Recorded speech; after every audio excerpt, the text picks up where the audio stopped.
Hello, assalamu alaikum again. This is Ihsan, and I'd like to welcome you to the first video in this four-part video series about rediscovering Islamic spirituality. In this video, we will be talking about the two dimensions of Islam. The two dimensions of Islam. Now, by entering into the discussion about the two dimensions of Islam and really beginning to understand what the two dimensions of Islam are, you can expect to gain a much more complete, whole, and balanced understanding of the Islamic religion, of the Islamic spiritual path. Additionally, you'll be able to find a far greater level of relevance in your practical and spiritual lives. You'll be able to integrate your practical and spiritual lives so that you can have a more complete, total life experience, where Islam actually becomes a part of every dimension of your spiritual life and your physical life. If we fail to understand these two different dimensions of Islam, we run the risk of failing at our Islamic religious practice in itself. We run the risk of never truly understanding the full depth, meaning, and purpose of Islam, and ultimately we never reach the destination that Islam is meant to take us to. In effect, by not understanding these two different dimensions of Islam, we can run the risk of not progressing, of not developing, of not actually traveling the spiritual path to its destination, and never making any real progress in our spiritual life, despite the fact that we may spend an entire lifetime engaged in Islamic spiritual practice. And at worst, by failing to recognize these two different dimensions of the Islamic spiritual path of Islam itself, at worst we can fall into hypocrisy. We can fall into a total misunderstanding of what Islam is truly about, and we can make the most fundamental mistake, the most critical mistake that was ever made when it came to trying to please and serve Allah subhanahu wa ta'ala. So what are the two dimensions of Islam? There are two dimensions to the religion of Islam and to the Islamic spiritual path. There is the outer dimension and the inner dimension, the external and the internal, the apparent and the real, the form and the essence. These are the two dimensions of the Islamic spiritual path. Again, I'm going to repeat them, and really it's the same, but I'm just using different terms to help illustrate, really to get to the essence of what we're talking about. There's the outer and the inner, the external and the internal, the form and the essence. There's the apparent and the spirit. Now, why is this important? Why do we need to know that there are these two different dimensions of Islam? And what can it cost us if we fail to understand these two different dimensions of Islam? Let me illustrate with a story. And this is one of the most important and perhaps the most well-known stories in Islam, although perhaps its true significance is often not really understood. It's the story of Iblis before he became Shaytan, or as he became Shaytan, how he became Shaytan. A'udhu billahi minash shaitanir rajim. The story of Iblis is the story of one who attempted to serve God, who attempted to serve his Creator for ages, and none excelled him in his worship, in his physical worship, in his ibadah. As a matter of fact, it's said that there's not a space the width of a hand on the earth where Iblis did not make such, that where he did not make prostration. You see, Iblis excelled in external practice. None could match him, not even the angels could match him in his external practice, in his physical ibadah, in his external worship. But his core and fundamental critical mistake was that he had no internal development. He failed to serve Allah subhanahu wa ta'ala internally. Even though he was serving Allah Azza wa Jal on the external physical level, worshipping more than any other being, he failed internally. He failed to approach the inner dimension of the Islamic spiritual path. In other words, he surrendered externally. His physical body surrendered to the will of Allah. It adhered to Sharia. And in fact, he was leading even the angels in their worship. On the external physical level, he surrendered. But on the internal level, inside, internally, in his spirit, in his essence, he was not in a state of surrender. He was in a state of rebellion. And when Allah tested him and asked him to make sajda, to prostrate to Adam alayhi salam, he refused. Allah brought to the surface what was hiding within his breast. You see, form does not constitute essence. And this is in fact one of the most critical mistakes we make as Muslims nowadays. We fail to realize that simply adhering to the physical practices, simply carrying the obligations of Islam, do not constitute the essence of Islamic spirituality. It does not constitute the essence of the Islamic state, which is really the goal. So let's talk a minute about the meaning of Islam. What does Islam actually mean? You're probably aware that the word Islam means to surrender. It means to surrender or to submit to divine will, to surrender or submit to God or to God's divine presence. Externally, surrendering to Allah Azza wa Jal, surrendering to divine will, is to adhere to Sharia. It's to carry the physical obligations of Islam. It's to pray, it's to fast, it's to do all of our normal obligations, and to carry the external dimension of Islam. But what does Islam mean internally? What does the Islamic State refer to on an internal level? How do we apply Islam to the inner dimension of the spiritual path in addition to the external dimension? Internally, Islam is to apply it with Islamic spirituality. And this has historically been known as Tazkiyyat, an-Nafs, Tasawwuf, ul-Ihsan. So again, there are two dimensions to Islam. There's the outer and the inner. And on the external level, we submit ourselves physically to Allah. We submit ourselves physically and externally with our obligations, with our practices, with our spiritual activities. But internally, the heart and the mind, the soul, the spirit must also be in a state of Islamic surrender, a state of internal peace.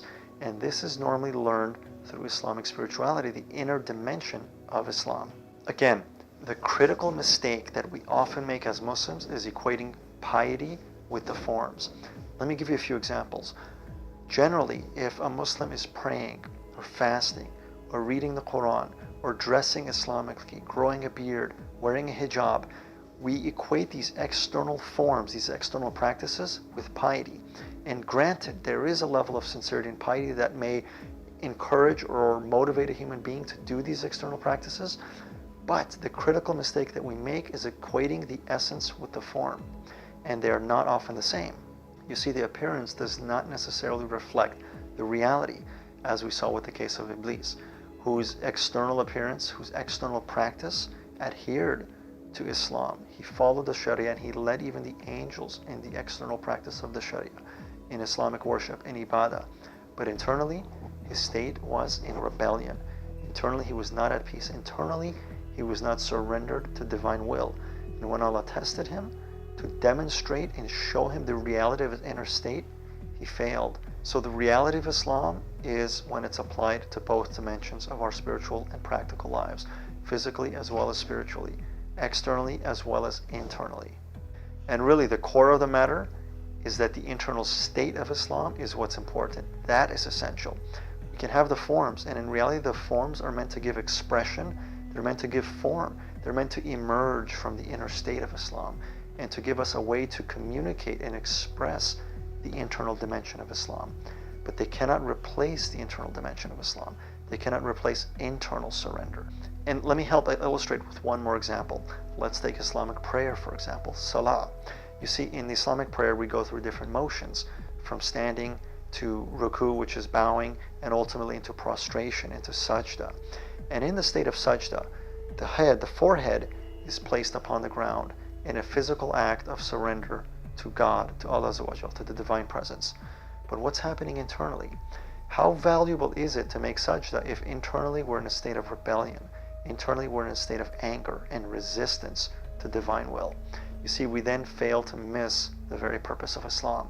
And really, Islam is only fully realized and truly realized when both the external and the internal dimensions are both carried in harmony and unity with one another.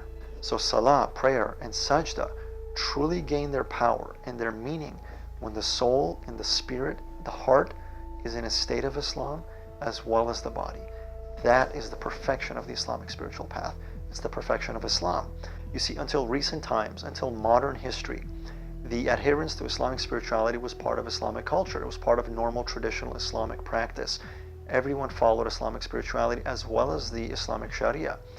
But lately, in the last couple hundred years, Islam has increasingly become politicized. And this has a lot to do with the different conflicts that have taken place throughout the Muslim world and in relation to the Muslim world and other civilizations. Unfortunately, Islam has become more and more politicized, and so it's lost its essence, generally speaking. It's lost its spirituality. It's lost its soul. And what we've ended up with, though few people are actually admitting it, is the second age of ignorance. Literally an age of total ignorance of what Islam truly is. We've lost the meaning and purpose of Islam. Even though we go through the forums, we talk about Islam, the results are very clear. Islam is not doing well on the superficial level in the world today.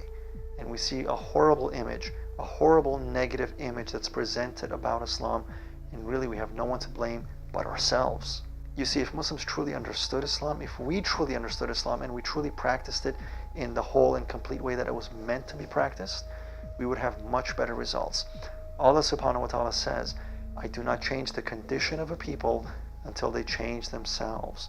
So it doesn't do us any good to complain and to criticize what other people think about Islam or how other people treat Muslims.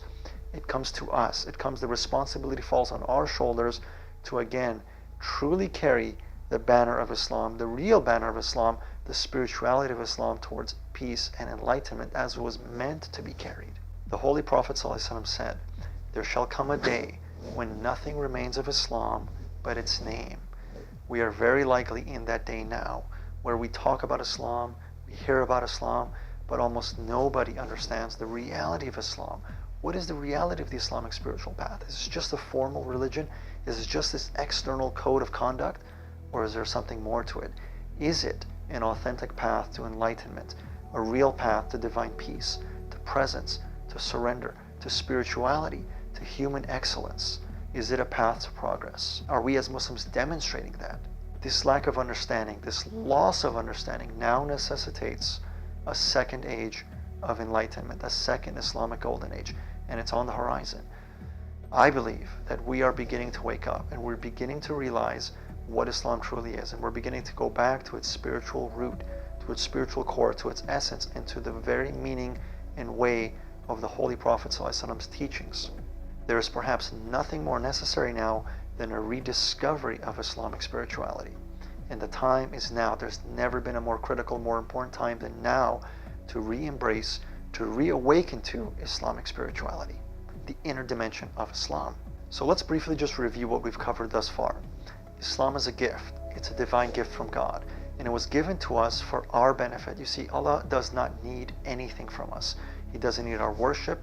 He doesn't need anything we can possibly offer or do. He gave us Islam as a gift for us. And if we truly understand it, if we practice it properly, it begins to change every aspect of our lives, our spiritual lives, as well as our practical lives. We can actually get a complete and whole and balanced experience of life through the Islamic spiritual path. The complete Islamic spiritual path has two dimensions, the outer and the inner, the external and the internal, the forms as well as the spirituality.